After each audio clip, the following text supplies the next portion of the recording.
world's largest rare earth producer outside of China is located in Malaysia, in the state of Pahang to be precise. The factory has been operating since 2012, and while it produces essential input for modern technologies, the company has endured a lot of hate. Testing. Baca harga nanti, sekejap lagi ya, sila tunggu sini, depan sini. Kamu boleh berkumpul di sini, tapi jangan ganggu orang yang bersenaman ya.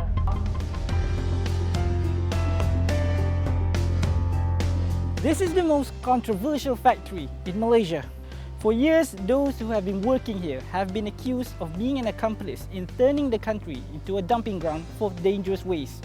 However, after a comprehensive scrutiny which freed the company of any wrongdoings, the Malaysian government has, in August last year, finally gave Lynas a green light to continue its operation here.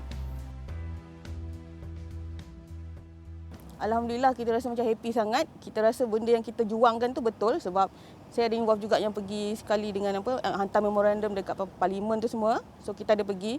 So perasaan tu benda yang kita buat tu kata Allah senangkanlah, mudahkanlah walaupun 6 bulan je.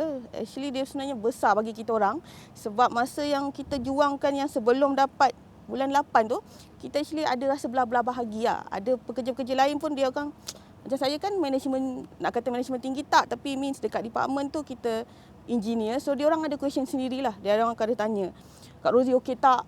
Nak kena cari kerja lain ke tak? So far bila dah dapat yang bulan 8 tu, alhamdulillah. Dia orang macam ada cahaya baru lah. So kita kan okeylah, kita go sekarang, kita kerja je, selagi tak ada apa-apa isu, settle. Malaysia have a vast potential in rare earth industry.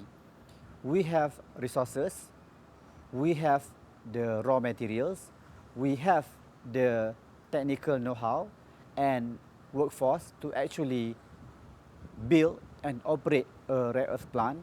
So this is a technical and information. This is a technical knowledge and information that has been gathered for quite some time.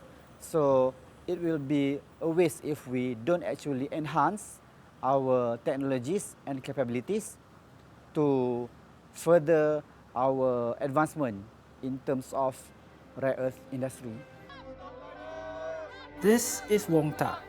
He's a politician from the ruling party who continues to make noise against Lynas. In fact, 2 years ago, Wong had even accused Lynas of bribing government regulators. How could we have a regulator receive fund from a toxic operator?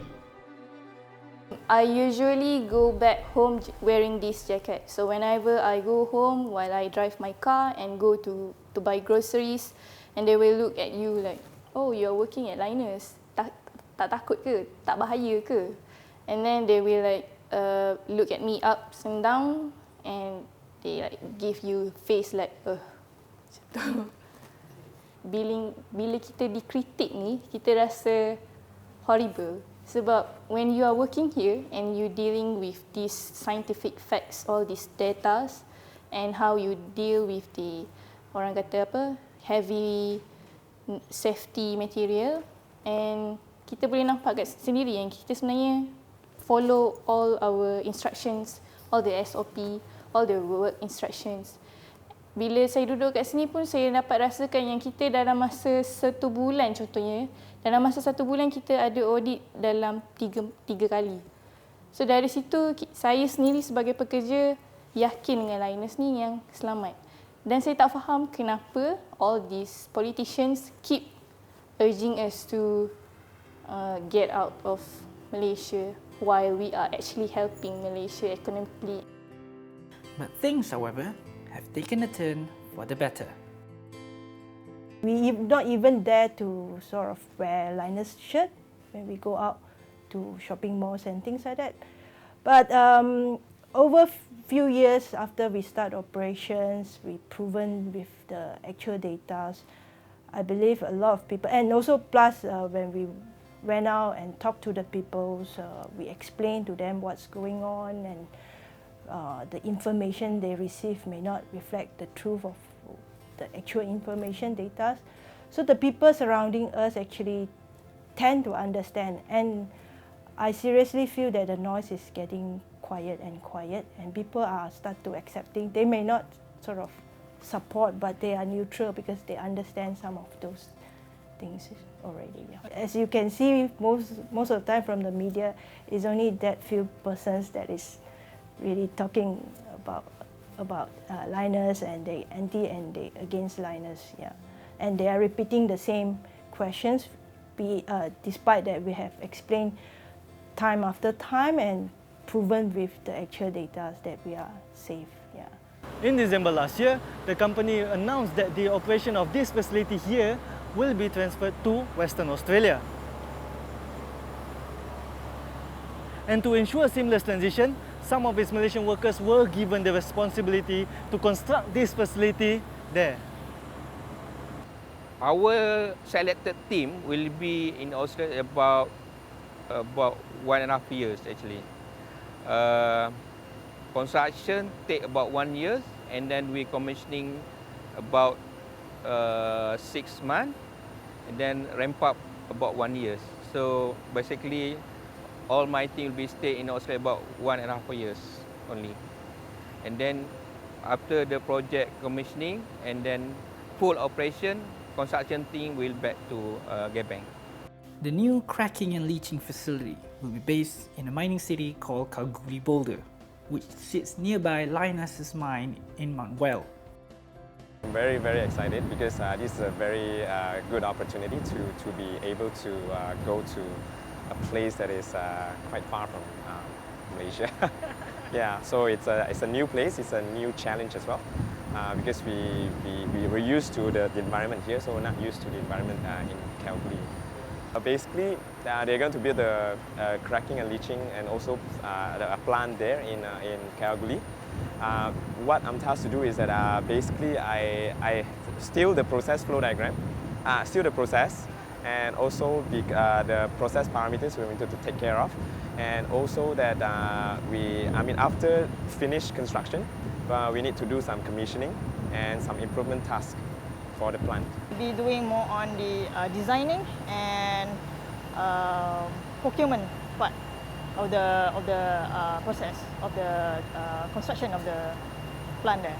So first, it's quite daunting, mainly because it's an international company, and I, as a newbie, I would consider myself as a newbie because my experience has been, I would say, not as diverse and also not as, I would say, extensive as I would trust myself to be, but then at the same time I feel privileged for giving the opportunity for me to be exposed or involved in this project.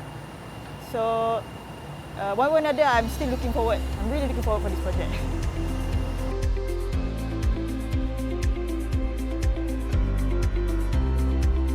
What made Lynas a hot button issue was that the residue it produced was accused of being extremely toxic, which was not true. In fact, its residues can actually be repurposed. So right now we're at one of the sites where Lynas did a pilot study to recycle its residues as a soil conditioner. We actually collaborate dengan UPM, Universiti Putra Malaysia, UKM, Universiti Kebangsaan Malaysia, Lembaga Kenaf and Tembakau Negara, LKTN, and then small farmers. So basically the area we covered in Bera, Pahang kita ada site, that one kita buat untuk oil palm, and then in Kedah dan Penang kita ada buat padi. I can't remember, in Merbok, Penaga and Pendang kita ada buat padi. And then dekat Cerating ni kita buat macam-macam. Cerating ni macam-macam jenis sikit. Kita ada dua site, satu di Sungai Ular, satu di Madi Cerating. Di mana kita tanam jagung, kita tanam kenaf, kita tanam rumput, napier, teak wood, kelapa pandan. And then the other one more site is in Terengganu. That one is a upscale punya project. Kita buat kenaf. Kita collaborate dengan LKTN, Lembaga Kenaf dan Tembakau Negara. Condisol is actually kita is a mixture of NUF, WLP and composted palm oil waste. di mana NUF sendiri dia ada elemen-elemen baja sendiri, WLP dia ada elemen baja sendiri, dan composted pump oil waste pun dia ada elemen baja sendiri. So we combine together and it becomes a condisol as a soil conditioner. The result we can see that without condisol the yield is orang kata rendah sikit berbanding dengan condisol yang kita apply. Dari segi yield, tumbesaran pokok, and then dari segi hasil buah dia macam mana. So kita dapat perbezaan kat situ lah. In the pilot study, it was even discovered that Condisoil had even managed to double the diameter of this thick tree over here. Here, I'll show you. This is the one with Condisoil. And this is the one without Condisoil. It's actually because of the nutrient it provided from our what we call it Condisoil itself. Because if you look the thick wood yang kita tanam ni, nampak perbezaan lah. Yang kita tak bagi Condisol tapi kita bagi baja biasa. Yang ada Condisol kita bagi baja biasa juga. So Condisol ni act as a soil ameliorant, soil conditioner. Maksudnya kita apply dia supaya bila baja ni dia dapat pegang. Even air hujan pun apa orang kata dia dapat orang kata peganglah tanah tu supaya kita tingkatkan pH dia, kita tingkatkan CEC dia.